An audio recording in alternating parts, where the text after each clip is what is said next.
E o nosso especial Vai Lá e Faz Prefeito, hoje às 20 horas, será com Nelson Marquesan Júnior e Walter Nagelstein.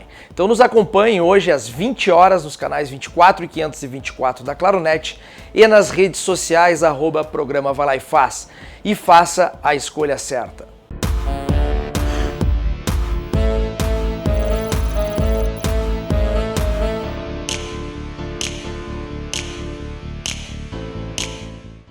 Agora nós vamos conversar com o atual prefeito de Porto Alegre, candidato à reeleição pelo PSDB, Nelson Marquesan. Lembrando que todos os candidatos têm o mesmo tempo de entrevista e respondem as mesmas perguntas. Marquesan, é um prazer estar aqui contigo. Tudo bem, prazer é meu. Marquesan, começando então com as nossas primeiras perguntas e falando muito em posicionamento político nos últimos anos, tu és de direita ou de esquerda? Depende da definição de direita e de esquerda. Eu não me enquadro muito nas definições. Aqui em Porto Alegre se usa uma, outras pessoas usam outras. Se tu sobe mais para o norte e nordeste do Brasil, para fora do Brasil, usam diferentes. Então, eu acho que eu não sou comunista, tenho certeza que eu não sou comunista. Eu sou socialista da coisa pública, eu acho que a coisa pública é privatizada para alguns poucos e tem que ser dividida para todos, né? Mas sou um liberal nas minhas ações de reestruturação da coisa pública e da expectativa que a gente tem da iniciativa privada ter um papel fundamental na geração de empregos e melhoria da qualidade de vida do cidadão. Como que tu avalia a tua gestão? Eu avalio uma gestão que fez honrou os compromissos, né? Fez aquilo para o qual os eleitores me elegeram, né? Depois de 16 anos de um conceito de gestão, 12 anos de outro grupo político, eu fui eleito de fazer mudanças. E eu fiz, combati a corrupção, o primeiro governo que fez mudanças na área de receita e despesa da prefeitura. O governo anterior deixou projetos de lei que aumentaram em 380 milhões as despesas fixas anuais, com despesa de pessoal. Nós fizemos a primeira reforma de Porto Alegre em despesa de pessoal administrativa e previdenciária da sua história. E a primeira do Brasil e a mais completa até então. Depois veio a federal, a gente tem que adequar um pedacinho. Então, eu acho que foi um governo que cumpriu as suas promessas com algumas dificuldades políticas, porque mudar e quebrar velhos hábitos, ainda mais quando são hábitos que beneficiam muito e muito poucos, é muito difícil. Se reeleito, como o senhor pretende fomentar o empreendedorismo na cidade? Eu acho que a gente já começou, né? Vai ser uma grande necessidade isso depois da pandemia, então a gente já tem em andamento aí PPP de iluminação pública, que serão dezenas, centenas de milhões, 400 milhões investidos. A gente publica em dezembro a consulta sobre a concessão do saneamento, serão bilhões de investimentos investidos. A gente está fazendo o primeiro estudo junto com Teresina da PPP de drenagem da cidade de Porto Alegre, aí são mais de 2 bilhões de investimentos com recurso da iniciativa privada e participação da iniciativa privada. Essa semana ou semana que vem deve sair, semana que vem eu acho, a concessão, já a abertura dos envelopes da concessão dos abrigos, já foi a concessão dos relógios. A maior empresa de imobiliário urbano do mundo veio para cá, para Porto Alegre, foram mais de 80 milhões de outorga, tanto nas placas de rua, mercado público, então isso vai ajudar. A gente conseguiu fazer as reformas que eu me referi antes de 2019, isso possibilitou que a gente já tenha mais de 1 bilhão de financiamentos aprovados. Então a cidade vai ter uma injeção de R$1 bilhão em obras públicas, que além de gerar empregos, também melhora a estrutura. E a desburocratização. E aí eu trouxe até uma lista aqui, porque eu não consegui ver tanto que a gente já fez na área de desburocratização. Poderia citar aqui rapidamente, para não pegar minha lista, que a gente já conseguiu o licenciamento 100% digital na cidade de Porto Alegre. São mais de 200 serviços sem sair de casa ou do escritório de arquitetura ou engenharia. Inclusive o EVU, ele já inicia digital e ele termina digital. Não há nem a necessidade de assinatura, é tudo digital. Então isso já dá um grande avanço. A gente fez um processo paralelo para investidores que gostariam de fazer até o ano que vem seus investimentos, se comprometeram com isso, portanto tiveram uma aceleração do seu licenciamento. E isso já gerou da iniciativa privada mais de 6 bilhões de investimentos nos próximos 12 meses, 14 mil empregos diretos e mais de 111 mil empregos indiretos vão ser gerados nesses 12 meses, nesses projetos que serão licenciados. A gente já tem o ABITSE autodeclaratório e já está encaminhado na Câmara de Vereadores o licenciamento ambiental autodeclaratório. Então, sem dúvida nenhuma, isso vai fomentar muito a atividade econômica da cidade. Porto Alegre já foi considerada uma das piores cidades para se investir, né? E se desenvolver no país, inclusive. Como que o senhor pretende mudar isso, se reeleito eu no próximo mandato? Olha, com isso que a gente já falou, já vai ter um grande avanço, né? Então a gente já tem hoje a abertura de empresa que antes demorava em torno de 290 dias, segundo a Endeavor, já tem prazo para abrir a empresa em torno de 15 dias, 20 dias, né?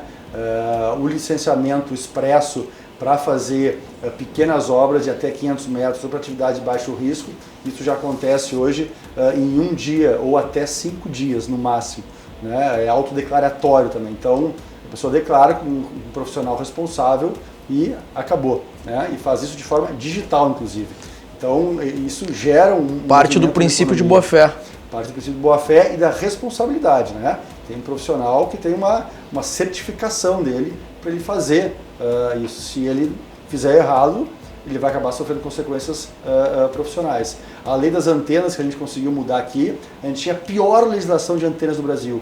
Hoje a gente tem a melhor legislação. Somos considerados a primeira cidade em legislação moderna. Demorava 2 anos para licenciar que uma operadora colocasse uma antena para a internet, para celular. Hoje demora 1 dia, porque também é autodeclaratório e é digital, não é mais ambiental. Não tem mais uma análise ambiental para cobrar taxas elevadas. E se no caso infringirem alguma... Enfim, se não cumprirem com o que firmaram? Toda a legislação na área ambiental, na área de licenciamento, na área de atividade econômica, ela já prevê penalidades, né? Até o fechamento da empresa. Né? A autuação, a multa, o fechamento da empresa e a cassação do alvará. Então vai ter realmente uma liberdade para o empresário, partir da boa-fé, abrir o seu negócio e depois ir, de uma certa forma, regularizando. E aqueles que são investimentos mais robustos, que têm mais riscos ambientais, etc., eles já conseguem fazer isso de forma digital, acompanhamento digital, ele não precisa ir lá achar o processo dele, ele acompanha esse andamento, né? Ele apresenta os seus requerimentos, os seus documentos de forma digital também, então isso facilita, evita riscos. A gente teve um processo de aceleração disso também por causa da pandemia. Isso já vinha avançando, mas com a pandemia teve uma diminuição das demandas e um foco em digitalizar. Algumas empresas durante a pandemia, né, tinham a regra era fechar elas e não abrirem. Muitos comerciantes, até por questão de sobrevivência, acabaram abrindo e sendo penalizados por multas. O senhor pretende manter ou vai acabar subsidiando algo no próximo ano referente a isso? Não foram multas, né? A gente monitora isso. Foram em torno de, não tem número exato, em torno de 1.300 autuações. E agora vem um processo interno de análise, né? Eu não lembro o nome técnico, onde há apresentação de defesa, isso pode gerar uma multa. Aquilo que é por desinformação, por boa-fé, que não gerou prejuízo, evidentemente, provavelmente no processo não vai gerar uma multa. Mas aqueles que infringiram de forma explícita, gerando risco de vida, de contaminação para os porto-alegrenses, vão pagar a multa no mínimo. Referente ao mercado público de Porto Alegre, né, há muitos empreendedores ali dentro, né, comerciantes, enfim, e vamos dizer, todo esse barulho, inclusive da mídia, referente a essa gestão privada que no seu mandato o senhor ia estar, vamos dizer, concessionando, né? Claro. O senhor mantém isso? Claro, claro. São 100 milhões de investimento no patrimônio histórico, cultural e religioso da cidade de Porto Alegre. 100 milhões, algo que a prefeitura não vai ter condições de fazer, né? Com muito mais segurança, a obrigatoriedade de câmeras de segurança, de guardas, a obrigatoriedade de reforma daqueles banheiros que são... isso dessa gestão nunca teve um banheiro bom, a questão de drenagem, a questão sanitária do mercado público, de limpeza, precisa ser muito melhorada. E como regular que isso não vire um valor astronômico para os que estão ali, né, para os comerciantes e, consequentemente, o aumento do valor do produto final e daqui a um pouco não se caracterizar uma negociação como se fosse de um shopping, por exemplo. Mas hoje é feito uma espécie de licitação, quem está ali participa disso, e entra pagando o aluguel. Vai ser o mesmo formato, é mercado, né? E esse aluguel ele acaba mantendo os valores base de hoje? Como tem muitos permissionários ali e tem relações às vezes um pouco estranhas, né?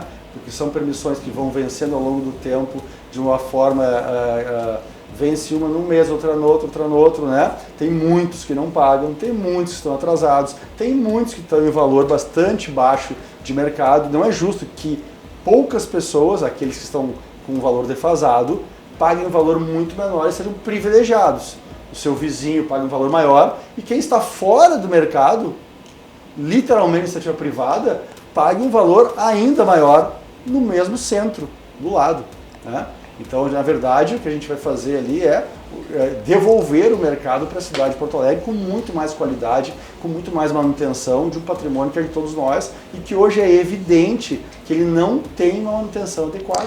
Basta a gente entrar no mercado público e andar pelo mercado público. Ele não tem, desde a área sanitária até a área de segurança, até a área de infraestrutura, de drenagem, de higiene, né, essa possibilidade. O mercado público fecha sábado à tarde, fecha domingo, né, quando deveria ser uma parte rica da cidade, movimentar aquilo ali. Então hoje ele é mais privatizado, né, porque hoje ele tem concessionários ali, permissionários, que se acham donos e que têm relações muito estranhas com movimentos de vereadores que têm um interesse muito grande em que ele seja desprivatizado, porque na verdade a concessão vai entregar ele de volta para a cidade com critérios muito bem definidos de obrigações para que ele continue sendo mercado público. É isso que eu ia te dizer, porque alguns candidatos vêm nessa linha. O mercado não pode deixar de ser público.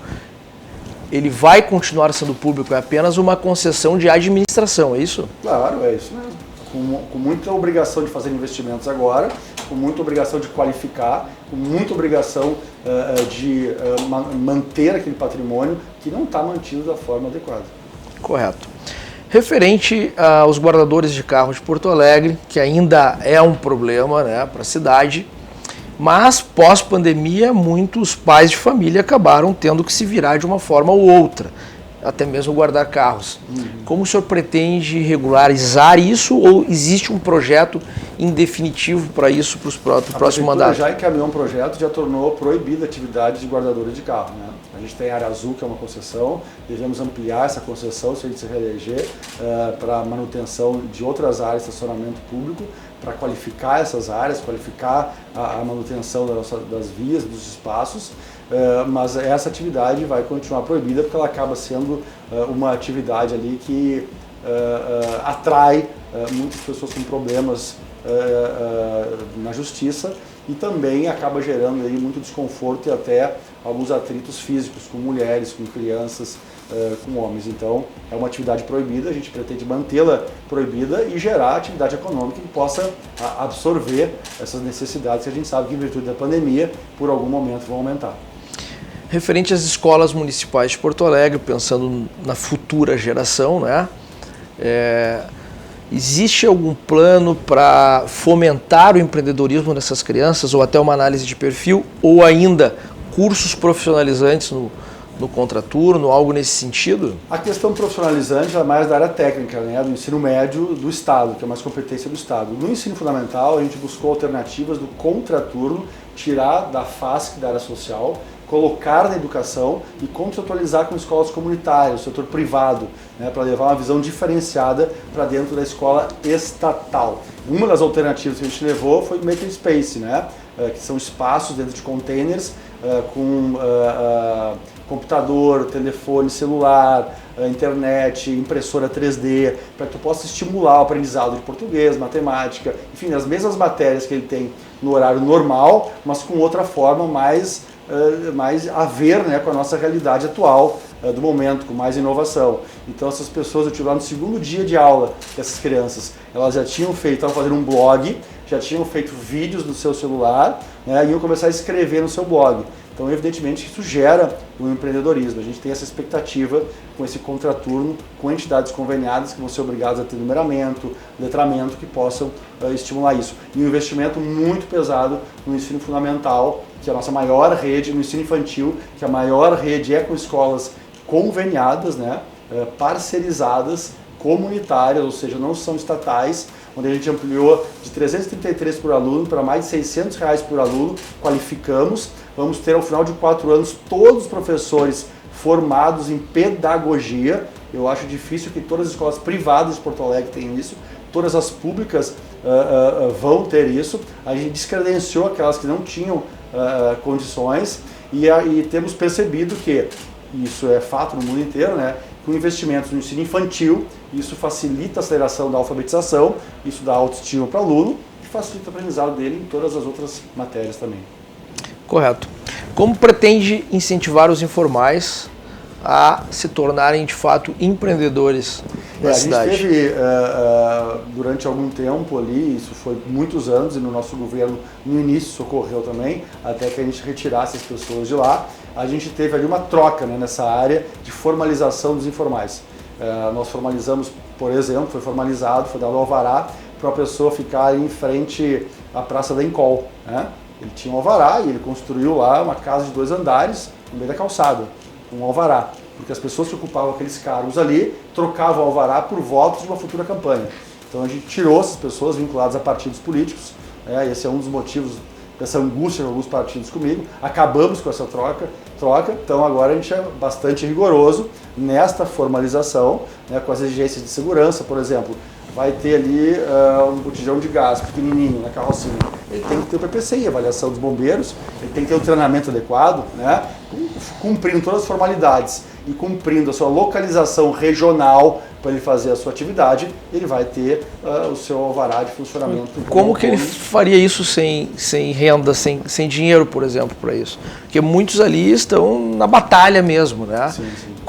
Vai ter algum incentivo nesse sentido? Então, a gente tem estruturas da área social que mantém as pessoas, desde, né, onde ela dormir, tomar banho, se cuidar, tem do ponto de vista de higiene e alimentação, tem a questão do treinamento, caminhamento para cursos de preparação, né, e tem essa busca aí de recursos para fazer esses pequenos negócios. A gente conta com o apoio do SEBRAE, conta com o apoio de entidades como essas. A prefeitura hoje está tendo uma boa relação com o SEBRAE, o Sistema S está sendo usado? A gente fez um formato diferente, inclusive, do Carnaval, né? Antes a prefeitura dava 7 milhões para o Carnaval, apontamentos do Ministério Público, não tínhamos prestação de contas e por isso o Ministério Público apontou a prefeitura em vários anos.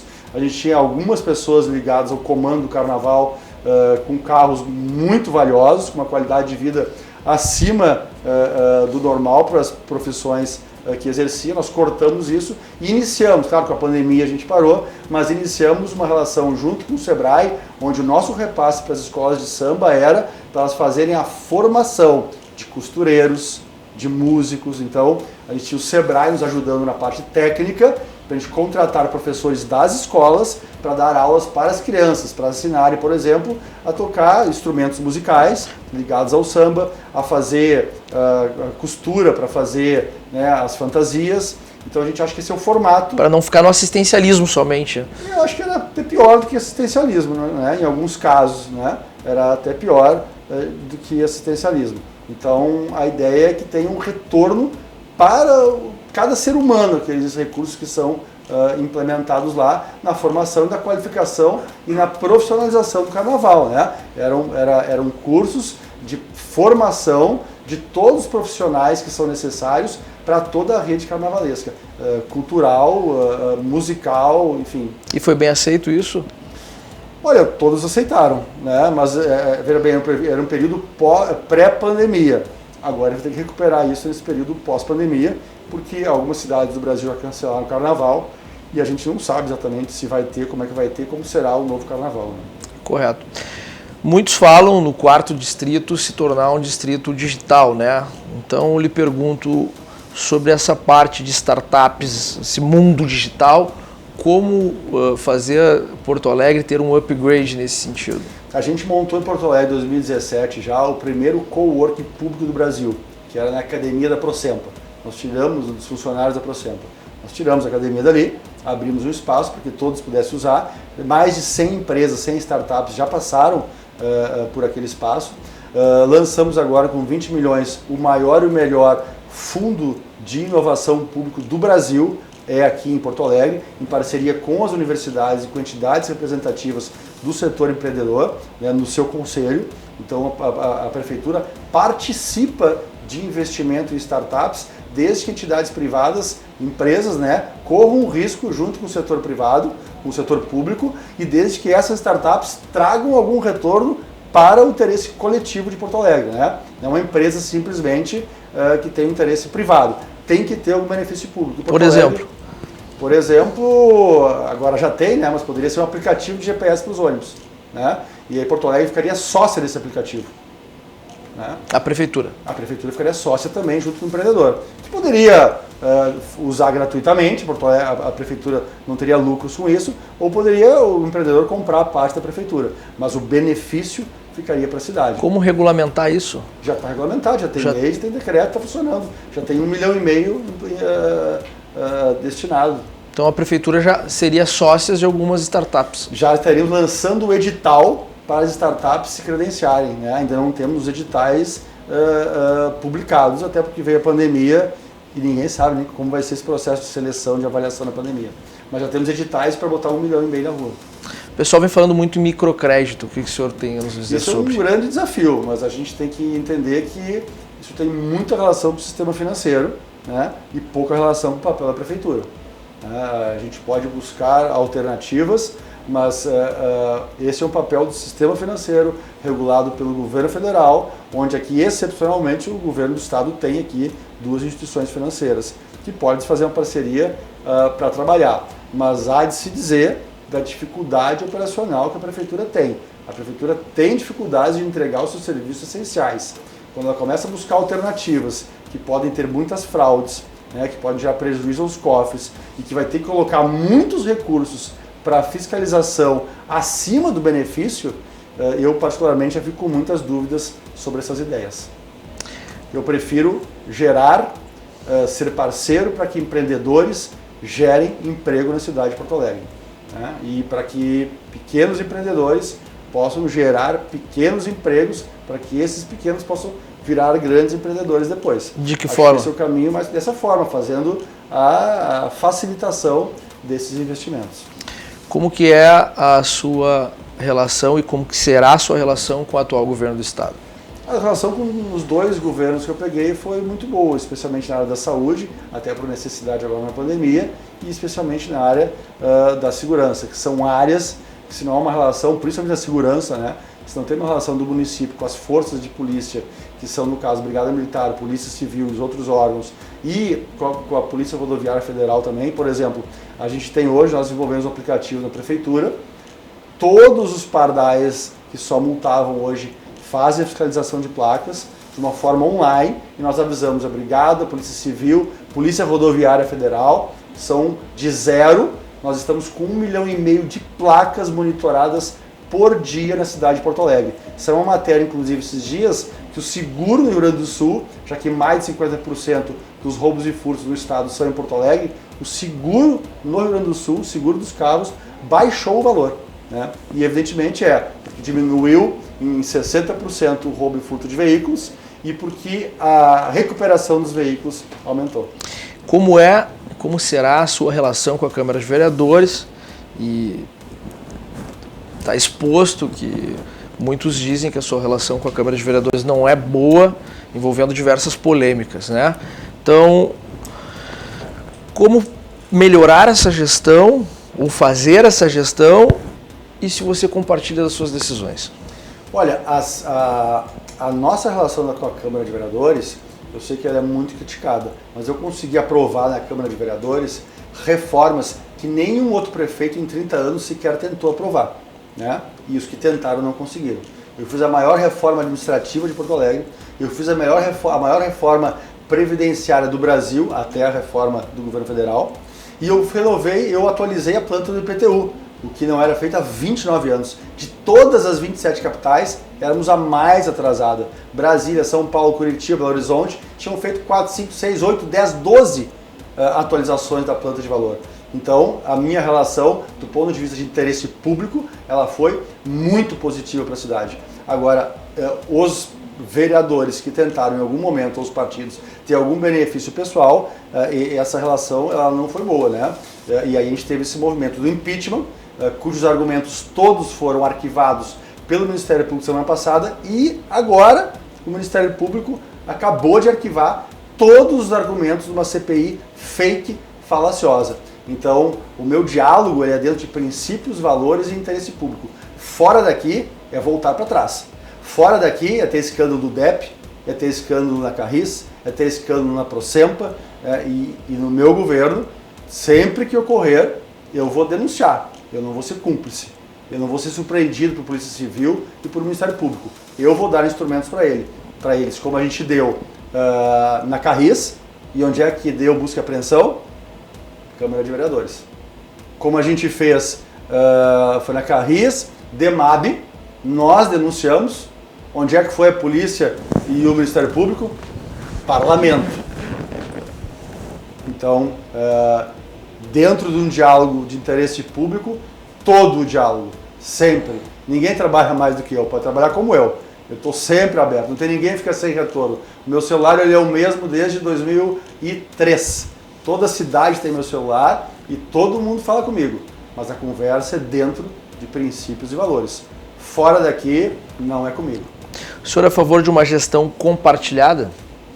Olha, depende em que caso, né? Por exemplo, as decisões que a gente teve que tomar da pandemia, a gente conversou muito. Cheguei a fazer reuniões das 8 da manhã às 11 da noite. Não teve, se eu pegar metade dos finais de semana desses 7 meses, eu tive reuniões sábado e domingo, durante os finais de semana, com entidades, com os setores, seja com hospitais, seja com setores empreendedores. Em torno de 25 entidades, ou eu tinha reunião com todas elas, ou eu tinha reunião com a sua diretoria, e cheguei a ter reuniões com entidades com mais de 200 associados a entidades participando.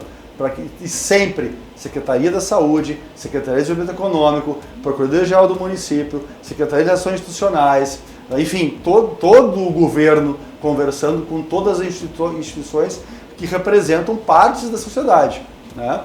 Mas é óbvio que o custo da decisão, o risco da decisão e a angústia maior da decisão recaía sobre o prefeito. O Marquesan é uma pessoa que vai lá e faz, e por quê?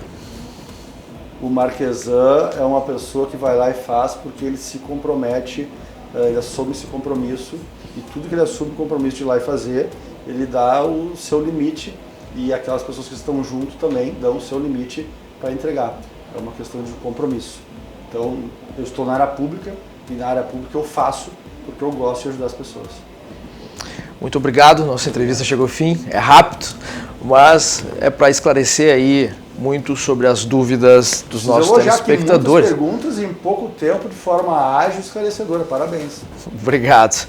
Nós vamos para o nosso intervalo comercial e voltamos já.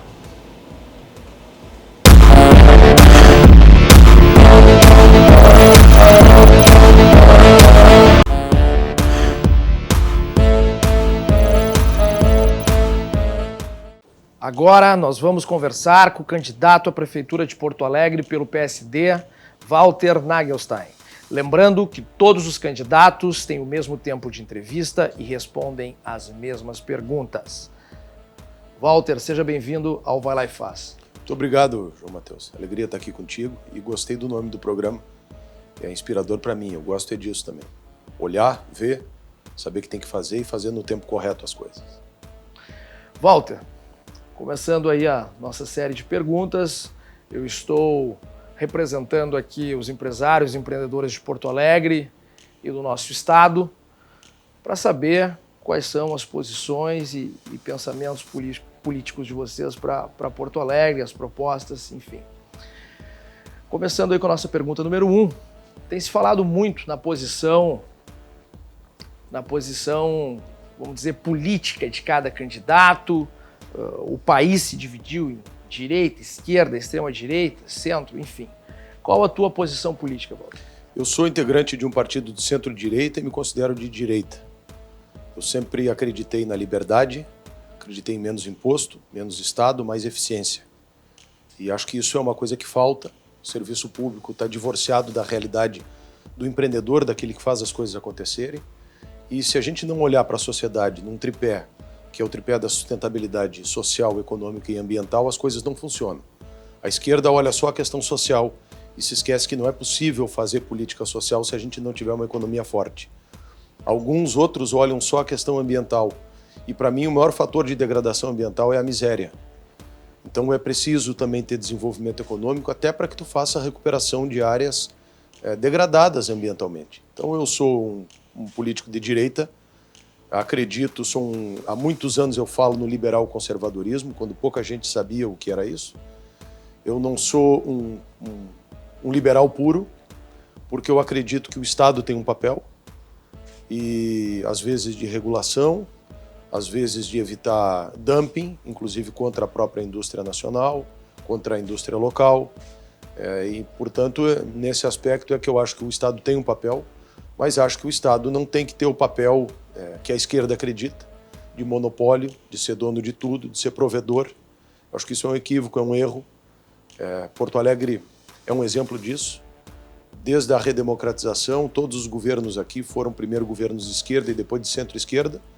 A prefeitura é uma prefeitura inchada, pouco eficaz, que gasta 25% de toda a receita, toda a riqueza da cidade, com uma previdência de 17 mil servidores, e sobra 2% para investimento na cidade, que gasta 240 milhões de reais por mês para outros 17 mil servidores, são 32 mil servidores na prefeitura, metade aposentados, metade inativa. E esses 240 milhões, praticamente, que gasta todo mês, daria para cada mês fazer 3 vezes a Orla Moacir Scliar, a cada mês. Então é um desequilíbrio que é fruto de uma visão que, infelizmente, não tem muito como se enfrentar isso no prazo curto, a não ser, de fato, caminhar para um outro modelo, que é um modelo que tu possa terceirizar cada vez mais e fazer com que o Estado ou os funcionários públicos sejam muito qualificados, sim, valorizados, sim, mas que eles cuidem das ferramentas de controle dessa prestação de serviço para a sociedade e que a sociedade consiga, de forma mais rápida, ter bons serviços e receber o mínimo de retorno pelo imposto que paga, e isso não há. E como tu está avaliando essa gestão atual? O dono está 4 para ela. Eu acho que em algumas coisas ela conseguiu avançar, mas é uma gestão de conflitos desde o início. É uma gestão que fez as reformas que tinham que ser feitas pela metade. E é uma gestão que falava na nova política, na verdade fez tudo o que ensina a velha política. Ficou 3 anos sem fazer nada. Resolveu fazer no último ano uma série de obras pela cidade. Isso é o que há de pior na velha política. E isso se vê normalmente sempre, né? São 3 anos. E do 4º ano, normalmente os políticos acabam, para ganhar voto, fazendo todas as obras e mostrando que estão trabalhando, né? Tem um prefeito que tem feito muito sucesso aí no Brasil nas redes sociais, que é um prefeito de Colatina. E eu acho que o prefeito tem que entregar para a cidade a partir do primeiro dia da sua posse. Tem que ir para a rua, tem que ver os problemas.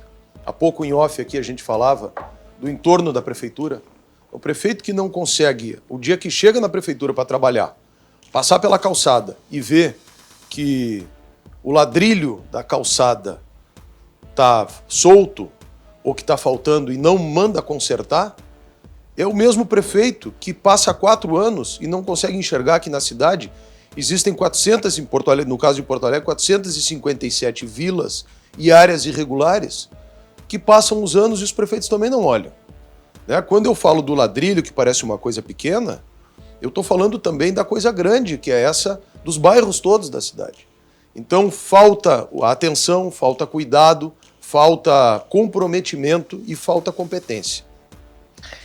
Quais são as suas propostas para fomentar o empreendedorismo na cidade? Primeiro, desburocratizar Porto Alegre. Eu fui secretário da Indústria e Comércio. Eu fui, naquele período, responsável pela implantação do alvará eletrônico. E isso depois retrocedeu, infelizmente. E nós criamos um grande programa aqui de apoio a micro e pequenos empreendedores. Se chamava... na verdade, era um conjunto de programas. A gente fez desde a requalificação do Cine, coaching para as pessoas que atendiam lá, para encaminhar melhor para o mercado de trabalho. Reformulamos o Cine com treinamento e qualificação. Depois procurei o Sebrae, peguei um ônibus antigo que tinha na Carris, o Sebrae reformou aquele ônibus. Nós criamos a linha da pequena empresa Eu trouxe umas meninas que tinham trabalhado comigo no Banco de Fomento do Estado, que eram ligadas a uma ONG do governo da Holanda, que trabalhava com microcrédito, e fizemos um business plan e buscamos 20 milhões de reais no BNDES e começamos a operar um programa municipal de microcrédito dentro desse ônibus e também fora do ônibus. Então nós criamos um programa completo para isso e trabalhamos um projeto que se chamou Cred Micro. Ganhamos um prêmio do Sebrae por esse projeto. Formalização, qualificação e crédito para micro e pequenos empreendedores. Mas isso é uma parte da economia.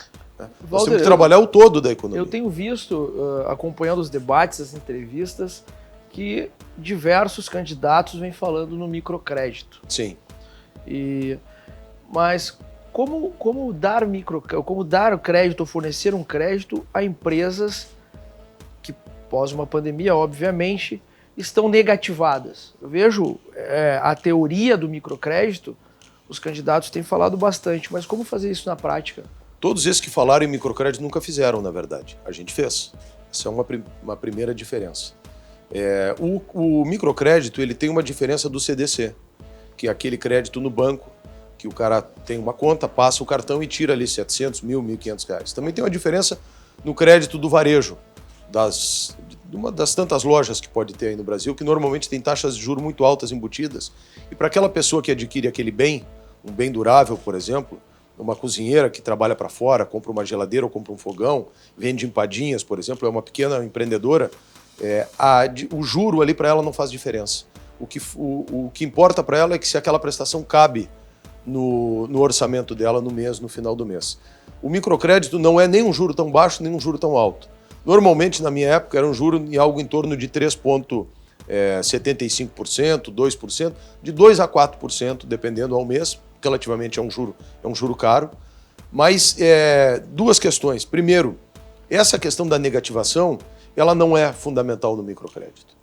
Porque ele, via de regra, tem baixíssima taxa de inadimplência. E ele tem uma especificidade, diferentemente dos outros créditos. A gente vê aí bancos e financeiras aqui em Porto Alegre e no restante do Brasil, que vai lá, abre um representante bancário, faz aquela lojinha, empresta para aposentado, enfim. É diferente o microcrédito disso. O microcrédito é uma figura que se chama o agente de crédito.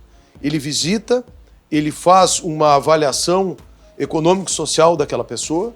A questão da negativação não é importante nesses programas de microcrédito e ele faz o acompanhamento. E, via de regra, a inadimplência é muito baixa. O subsídio do microcrédito, ele é por quem? Subsídio do microcrédito, normalmente, no caso nosso aqui, nós fizemos com o BNDES. Então, tu faz um projeto, tu busca um recurso, nós buscamos na época 20 milhões. E o responsável pela dívida é a prefeitura? Tem figuras que se chamam aval solidário, pode acontecer isso. E tem fundos garantidores também que pode se criar. E o fundo garantidor garante exatamente que tu faça essa operação para enfrentar a questão da inadimplência. Porto Alegre já foi apontada como uma das piores cidades do país para se desenvolver, para a empresa se desenvolver. Como você pretende reverter essa situação? Continua sendo e eu luto há muito tempo para reverter isso. Eu pude ser também secretário de urbanismo. E aí alguns até dizem o seguinte, mas tu participou de outros governos. É verdade. Eu fui secretário de Indústria e Comércio, fui secretário de Urbanismo, mas nunca fui prefeito. E, João Mateus, isso faz toda a diferença. Ter a caneta na mão faz toda a diferença. É o prefeito que faz as escolhas. Nós trabalhamos lá, quando eu fui secretário do Urbanismo, assumi, tinham 2 anos de atraso nas licenças. E nós, em 6 meses, conseguimos colocar as licenças físicas, que eram aqueles processos que estavam atrasados, em dia, e começamos a implementar o licenciamento eletrônico. Acho que tem que avançar muito no licenciamento. Aí o Marquesan assumiu, terminou o governo, o Marquesan assumiu e parou o licenciamento eletrônico. Só retomou agora, novamente, no final do seu governo, com o secretário do Meio Ambiente de Porto Alegre, que tinha sido nosso assessor na secretaria e tinha participado. Eu, durante 3 anos, insisti com ele que ele voltasse nesse licenciamento. Nós temos que ter o autolicenciamento para a construção civil, à exceção dos grandes empreendimentos que têm um impacto urbano. É um absurdo que Porto Alegre leve 2, 3, 4, 8 anos para licenciar um empreendimento da construção civil. E por que eu tenho falado em construção civil aqui? Porque na matriz econômica urbana, a construção civil é a cadeia produtiva mais importante. Dela estão ligadas outras várias cadeias produtivas, desde o emprego, do cara que é o servente de obras, até o mais sofisticado escritório de design e de arquitetura, passando pelo advogado que faz a incorporação, pelas lojas de material de construção, pelo pessoal do transporte, pelo pessoal da areia, do ferro, né? Então é uma cadeia produtiva muito extensa que tem que estar azeitada na cidade e que tem que ter liberdade para empreender. Evidentemente que tem que respeitar a questão do patrimônio histórico, a questão do meio ambiente, mas o problema todo é o seguinte, é que Porto Alegre, numa ideia anti-empreendedora de que tem que respeitar essas coisas, acaba punindo e fazendo com que cada empreendedor que queira trabalhar aqui tenha que passar por uma verdadeira gincana para poder licenciar os seus negócios. Esse é um problema do Brasil de um modo geral e de Porto Alegre muito particularmente, e se nós dermos o azar de ter mais do mesmo, ou de, Deus nos livre, caminhar para uma experiência de comunismo aqui em Porto Alegre, aí esse cenário que já é ruim vai ficar muito pior. Quais são suas propostas para a reestruturação econômica dos empresários da capital, até pela essa situação da pandemia? Aí, né? Eu digo o seguinte, tem que se criar um ambiente de negócios para que as coisas aconteçam. Quando um empreendedor do centro do país, ou de fora, ou algum fundo de investimento olha para uma cidade, ele vai comparar essa cidade com outras. Ele vai ver quais são os diferenciais competitivos e comparativos dessa cidade. Há poucos dias, o Santander resolveu fazer um call center aqui no Rio Grande do Sul, poderia ter feito em qualquer lugar do Brasil, e fez esse call center aqui na região metropolitana de Porto Alegre. Não sei se foi em Novo Hamburgo ou foi em São Leopoldo, 4 mil empregos. Não vieram para cá. Nós precisamos criar um ambiente de tal forma que quando alguém olhe para fazer um investimento, ele se sinta atraído para vir para Porto Alegre. Porto Alegre já tem um bom IDH, Porto Alegre já tem uma boa formação, Porto Alegre tem boas faculdades. Agora, cabe ao prefeito e cabe à prefeitura criar o meio ambiente adequado, como dizia o Roberto Campos, para que na hora que alguém faça um investimento, ele decida vir para cá. E hoje isso não acontece, exatamente por essa burocracia, pela demora, às vezes até a questão tributária, embora o IPTU seja algo importante e a gente tem um compromisso de reduzi-lo a partir agora de janeiro, se eu me eleger prefeito, em dezembro eu mando para a Câmara um projeto de lei propondo o cancelamento do reajustamento do IPTU para 2021. Vão ser mais 30% graças ao Marquesan. Nós queremos cancelar isso. O IPTU é importante, a questão tributária é importante, mas para muitas empresas, especialmente a de serviços, que paga mais ISS do que IPTU, essa questão não é o diferencial. Então a gente tem que olhar, ter um olhar macro e, na verdade, criar um ambiente de negócios que tu estimule clusters também. O cara quer se instalar onde tem outras empresas que têm uma afinidade, tu sabe disso com a empresa dele. Se a cidade é anti-empreendedora, se tem dificuldade de mão de obra, se ele não consegue fazer o licenciamento da construção da sua sede, se ele não consegue um licenciamento ambiental, se ele não consegue um licenciamento porque nós estamos aqui na RDC que fica no 4º distrito. O 4º distrito tem 1.600 imóveis listados pelo patrimônio histórico. Conseguir uma licença aqui é um outro desafio, uma outra gincana. Porque esse pessoal do patrimônio histórico parece que também está desligado do mundo. Então, se a gente não mudar isso, para criar um ambiente de mais liberdade econômica, a gente não supera a crise. Agora, se a gente mudar isso, de fato, até por si só, o mercado vai fazendo com que Porto Alegre supere a crise. Se o senhor for eleito, como ficarão as multas que foram aplicadas em empreendedores que, por falta de orientação, ou até mesmo para manter, pagar salários, tiveram aí durante a pandemia e que a prefeitura aplicou? Serão anistiadas imediatamente, anistiadas as multas. Eu sou autor do projeto de lei que propôs a isenção do IPTU enquanto os negócios estavam fechados, perdi. Eu propus esse projeto em 16 de abril, eu nunca parei de trabalhar ao longo da pandemia. Nós fazemos um trabalho social, eu e a minha mulher, antes era destinado às creches comunitárias da cidade, que a educação acho que é algo importante, e desde que as aulas pararam, a gente destinou esse trabalho social para ações humanitárias. E eu sempre lutei ao lado disso para ajudar aquelas pessoas que têm que trabalhar de dia para levar comida de noite para casa. Eu sempre busquei ajudar também os empreendedores da cidade. E achei sempre um absurdo esse lockdown da forma que foi feito. Eu sempre defendi o isolamento vertical. Sempre defendi o isolamento vertical. Sempre defendi, e é fácil ser comentarista de jogo jogado. Tem um artigo meu no site do Diego Casagrande, Opinião e Crítica, publicado em 24 de março, onde eu falava que o município tinha que fazer um esforço para preparar a estrutura hospitalar, para eventualmente atender a quem adoecesse, que infelizmente essa doença tem uma taxa de letalidade em torno de 10%, que isso era uma contingência de uma pandemia, mas que o trabalho tinha que ser mantido, que as pessoas tinham que manter os seus negócios, a sua vida, e que a gente precisava equilibrar o atendimento à saúde, a prevenção da doença e da pandemia com a sustentabilidade econômica. Infelizmente isso não houve, o prefeito foi muito teimoso, ele tinha o apoio de campanhas promovidas até pela Rede Globo que implantavam nas pessoas um verdadeiro pânico, terror.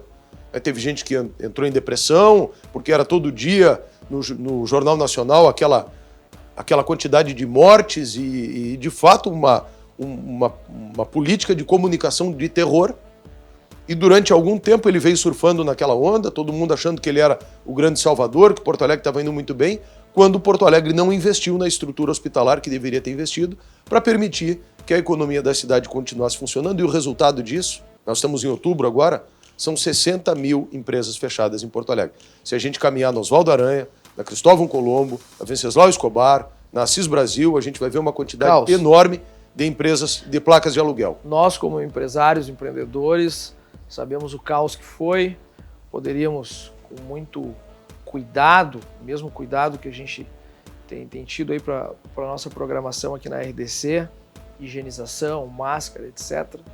Enfim, realmente é caos e a gente ainda não viu o que está por vir. Candidato, quanto ao mercado público de Porto Alegre, após essas tentativas de privatizações, de todo esse barulho que deu, quais são os seus projetos para o mercado público e para os empreendedores que ali estão? Olha, o caos só não foi maior, para voltar um pouquinho, porque graças ao presidente Bolsonaro e ao governo federal houve ajuda dos R$600 às famílias, que permitiu que alguns setores permanecessem aquecidos e que as famílias mais pobres tivessem comida na mesa. Eu respondi pelo mercado público por 2 anos. Naquele período a gente fez a reforma das câmaras frias, toda a identificação bilíngue, instalamos os bicicletários, fizemos o programa de alimentação segura, levamos para lá a reforma do Naval, o Seninha, o Café do Mercado. Em 2 anos nós fizemos mais no mercado público que os 8 últimos anos do governo Fortunati Mello, Paim Marquesan. Em 2 anos. Estou falando isso porque é história. Eu acredito numa parceria público-privada no mercado público. Não da forma como foi proposta pelo prefeito e nem aos 45 do segundo tempo de um governo que está terminando, porque é um negócio de 25 anos. Mas eu acho que o mercado público é uma joia da cidade, ele tem que estar muito voltado para dentro e para fora, quando eu digo para fora também para as pessoas que vêm de fora do Rio Grande do Sul, de outros países ou de outros estados. O setor de gastronomia do mercado, que está fechado há 8 anos, tem que reabrir. Eu olho para exemplos como o Italy, que é um shoppingzinho que tem vários lugares do mundo de gastronomia, e eu acho que o mercado pode funcionar um pouco como aquilo. Acho que a gastronomia tem que trabalhar aos domingos, tem que ter banheiro no mercado, e o mercado tem que estar funcionando a pleno. Imagina os empreendedores do mercado público de Porto Alegre, se tivesse um mercado, e há condições naquele local, muito parecido com aquele de Madrid, que movimenta naquele entorno milhões e milhões de reais, de euros, se tratando da Europa, naqueles arredores. E pode ser assim, eu acredito muito nisso. E nós, empreendedores, empresários, a gente precisa fomentar que realmente Porto Alegre saia para frente e consiga trabalhar mais em cima da geração de renda e emprego. E o Vai Lá e Faz está aqui, me coloquei à disposição para essas entrevistas, realmente para tudo que a gente vem falando aqui, poder estar cobrando depois do prefeito eleito. Faço uma outra pergunta que são sobre os guardadores de carro. Como regularizar a situação dos guardadores de carro, que agora, inclusive pós-pandemia, muitos foram para a informalidade, muitas outras pessoas que tinham CLT foram para a informalidade e até carro estão cuidando para poder levar o ganha-pão para dentro da sua casa. E ao mesmo tempo, temos flanelinhas e outros guardadores que só causam problema. Qual a sua visão geral sobre isso? Essa atividade foi proibida na cidade, na verdade, por lei, guardar carro. Agora tem a outra questão social que a gente não pode desconhecer. Infelizmente, e não é só pela pandemia, Porto Alegre hoje tem 5 mil moradores de rua. É um problema muito grave. A gente tem que criar programas. O primeiro programa é reestruturar a abordagem dessas pessoas com equipes multidisciplinares. que tu possa ter convênios com entidades confessionais ou assistenciais, que tu possa levar essas pessoas e oferecer, inclusive, cursos de qualificação e profissionalização. Depois, isso tem que estar articulado com o Sistema Municipal de Emprego, do Cine, para poder encaminhar essas pessoas para o mercado de trabalho. Tem muitas delas que têm problemas psíquicos, tu tem que garantir o tratamento psiquiátrico adequado também para essas pessoas. E a gente trabalha uma outra perspectiva, o meu vice é o delegado Diogo, ele foi o delegado mais jovem da Polícia Civil, foi diretor da área foi delegado de roubo de veículos, foi delegado de homicídios, foi diretor do DEIC, que é o Departamento de Investigações Criminais, foi o delegado que foi diretor da área de inteligência da Secretaria de Estado da Segurança. A gente quer trabalhar junto com ele um programa de prevenção à corrupção no município e, ao mesmo tempo, um grande programa de segurança pública com a reestruturação da Guarda Municipal. E a Guarda Municipal tem que ajudar nisso. A gente vai, por um lado, fazer programas sociais, desde o planejamento familiar, passando pelas creches, a qualificação para o mercado de trabalho e a reinserção até de apenados, mas, por outro lado, adotar aqui muito da teoria das janelas quebradas. Uma presença mais forte, mais permanente da Guarda Municipal, articulada com a Brigada Militar, para que a gente venha coibir ilícitos e atuar imediatamente onde essas coisas estão acontecendo. Aconteceu um espetáculo na cidade, por exemplo, e o cara está ali cobrando R$50 para ficar guardando um carro e, na verdade, está achacando as pessoas, é algo que a gente tem que ter inteligência de saber quando é que vai acontecer e aí utilizar o meio disponível, que são as patrulhas e tudo mais, para coibir esse tipo de atitude. Qual o plano e visão de empreendedorismo, né, futuro para essa nova geração que estuda nas escolas municipais de Porto Alegre? Porto Alegre precisa se transformar numa cidade inteligente. A gente precisa aqui estimular startups. A gente olha para cá, para o 4º distrito e trabalha com essa perspectiva. Mas a gente precisa compreender que a economia é um sistema e ele, como num corpo humano, os órgãos são interligados e interdependentes. Eu trabalho muito a perspectiva, tenho defendido publicamente, de dotar as crianças da rede pública de tablets. Eu tenho um menino de 9 anos, tenho 3 filhos, uma mais velha que está fazendo pós-graduação, é advogada, uma que está fazendo o terceirão e o outro que está no 3º ano do ensino fundamental. Estudaram ao longo desse ano em casa com um tablet, graças a um tablet. No final de 2019, o prefeito gastou 39 milhões usou 30 milhões, tinha uma rubrica de 35, usou 30 milhões para fazer propaganda da sua gestão Brasil afora. Uma inserção, por exemplo, no Fantástico deve custar 500, 600, 700 mil reais. Do dinheiro do nosso povo sofrido, dos nossos empreendedores aqui. Algo que faz 30 segundos e se esboroa, desaparece. A gente pode pegar esse recurso, governar é fazer escolhas, opções. E, por exemplo, dotar as nossas crianças da rede pública de um equipamento desse. Acho que a educação, investir em educação é fundamental. Porto Alegre, vergonhosamente, e por força da ideologização da educação, também é outra coisa que tem que se enfrentar, ocupa a 25º lugar entre 27 capitais brasileiras no ranking do IDEB. Curitiba está em 4º, Florianópolis está em 7º. Mas, lhe cortando, o senhor vê que nas escolas municipais poderiam ter cursos técnicos? Sim. Para tornar... E onde buscar essa verba? Se a prefeitura não tem dinheiro? Não só nas escolas municipais, na verdade, nos recursos que já existem hoje. Por exemplo, a FASC, que é a Fundação de Assistência Social e Cidadania, tem 140 milhões de reais por ano.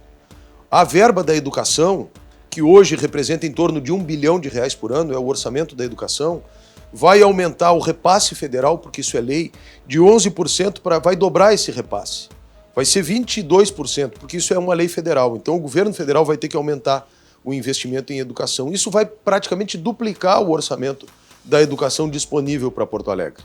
Então nós temos que pegar esse recurso e, de fato, fazer um compromisso com o futuro, João, de fazer com que a cidade seja desenvolvida e utilizar, inclusive, outra questão que eu defendo, que é o voucher educação. Uma parte desse recurso a gente vai ter que destinar para comprar vagas nas escolas privadas. E aí vai dizer o seguinte: sim, Walter, mas quem vai para a escola privada? Como eu defendo a meritocracia, eu acho que um dos critérios interessantes para ser discutido é o seguinte: os filhos das camadas mais pobres ou menos privilegiadas, mas aquelas crianças que tiverem um melhor desempenho na rede municipal, a gente vai separar um recurso. Mas o senhor não acha que essas crianças, às vezes, essa questão da meritocracia pode ser por estrutura familiar?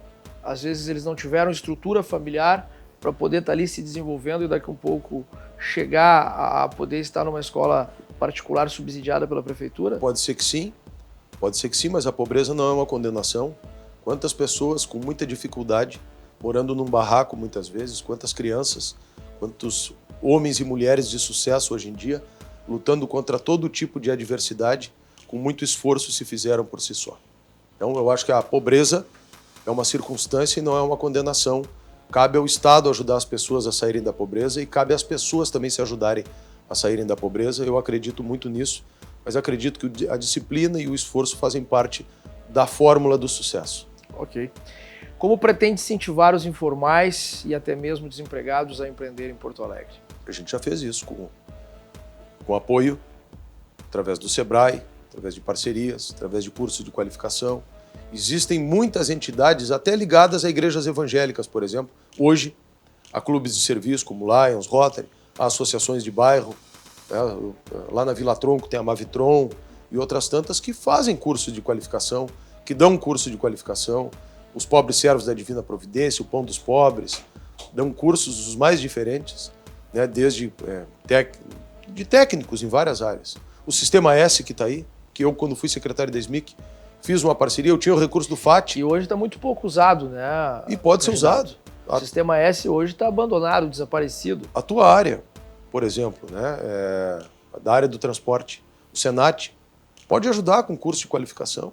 Nós fizemos isso no meu período.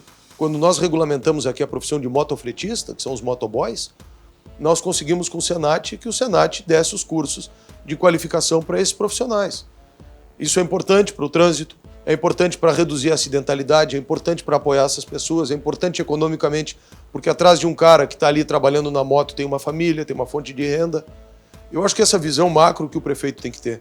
Ele é responsável por tudo. Ele é o grande síndico da cidade, ele é o zelador da cidade e ele é que tem que cuidar das pessoas. No atual cenário pós-pandemia, o senhor tem algum plano ou projeto para incentivo a startups, tecnologia? Como vai ser o upgrade digital na cidade? Tem algum plano para isso? Existe já um fundo que é para investimento nessas questões.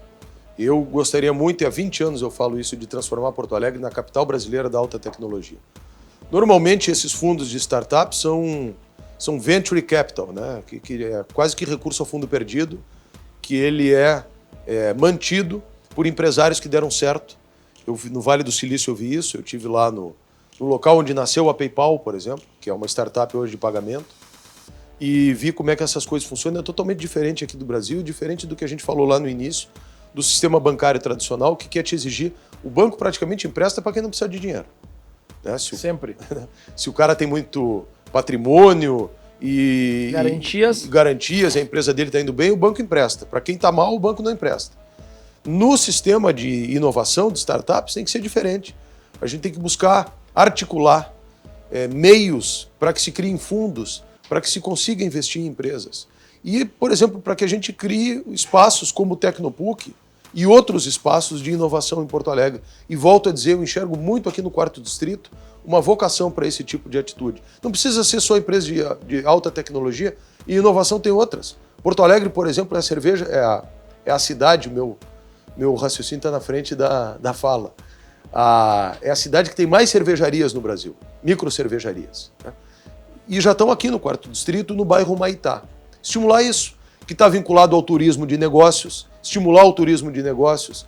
A administração Marquesan e a administração Fortunati Melo perderam o recurso do centro de convenções. São 8 anos que ficaram batendo cabeça e não conseguiram fazer. Então, todos esses setores econômicos, se a gente for fazendo com que um a um possa ir funcionando, as engrenagens do sistema econômico se encaixam e a coisa vai. Como que será a sua relação com o atual governo do Estado? Será a melhor possível, assim como com o governo federal. Será a melhor possível. Eu acredito na sinergia. Eu, embora seja um cara de posições e às vezes de alguns embates, todas as vezes que eu tive possibilidade de ter uma função de comando, como quando eu fui presidente da Câmara, as nossas gestões se pautaram pelo diálogo e pelo resultado. Por buscar atingir metas e determinar tempo para o atingimento dessas metas. E como que será a sua relação com a Câmara de Vereadores? Será uma gestão compartilhada? Isso eu disse para o prefeito no início do governo dele. Eu fui líder do governo na Câmara. E acho que essa também é uma outra qualidade que o futuro prefeito tem que ter e que a maior parte não tem. Nós estamos num regime democrático. Simplesmente olhar para a Câmara e dizer que o parlamento, ou querer desqualificar o parlamento, ou que faz a velha política, não adianta. Nós temos que ter sinergia. Sim, é da democracia que haja oposição. Agora, depende do prefeito ele conseguir construir maioria, conseguir respeitar a minoria e conseguir fazer com que as coisas da cidade avancem. Uma gestão moderna e, com certeza, os meus colegas empresários e empreendedores pensam que uma cabeça não pensa tão bem quanto diversas, né? Sim. Então essa gestão compartilhada junto com a Câmara de Vereadores é o que a gente pede para todos os candidatos. Falo aí em nome de todos os empresários e empreendedores, porque até em nossas empresas hoje ninguém é o dono da verdade. Você se considera uma pessoa que vai lá e faz? Sempre. Eu me pauto muito exatamente por isso, pelo resultado e porque as coisas têm um tempo para acontecer e a sociedade tem pressa.